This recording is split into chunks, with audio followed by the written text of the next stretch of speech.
Bakit? Nilulun yung bubble gum. Lolo, ay, patay ka. Didikit yan din sa kabutuan mo.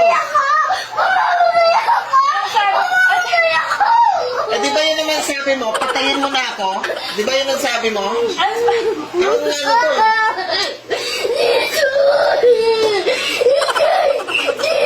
Ano ba ang feeling ko sa'yo?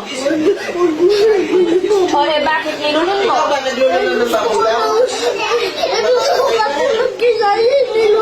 Kaya ang feeling ko sa'yo ang lagi mong susunod. Sabi ko sa'yo, sige, pwede kang kumain ng bubble gum. Kaya lang, pag wala ng lasa, ilabas mo, o. Hindi